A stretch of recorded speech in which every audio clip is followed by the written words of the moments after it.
Assalomu alaykum. Mana bu ko'rib turgan no'xatlarimiz shu daraxtdan boshlanib bu daraxtlargacha orasida no'xat ekilgan. Bu loyiha O'zmilliy bank Tayloq Buxo hamkorligida Samarqand viloyati Tayloq tumani Baxshtepa mahallasida amalga oshirilyapti. 173-kontur amalga oshirilmoqda. Bu yerda no'xat ekilgan.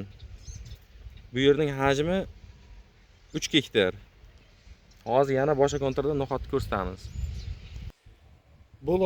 Bu loyihamizda no'xat 176-177-konturlar hisoblanadi. Bu yerda ham no'xat ekilgan, ko'rib turganingizdek. Bu yerda ekinlar zamonaviy usullar bilan parvarishlanmoqda.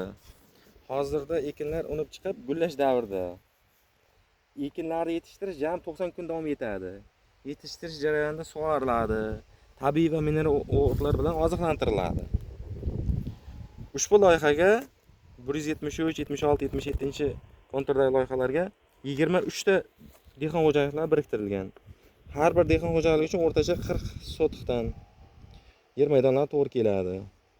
Loyihani samarali amalga oshirish uchun lider tadbirkor Alqulov Azizjon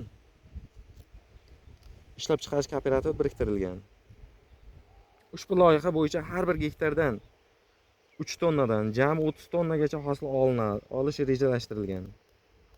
Kelajakda ekin maydonlarini kengaytirish va shu orqali dehqon xo'jaliklarini daromadini oshirishni niyat qilib turibmiz.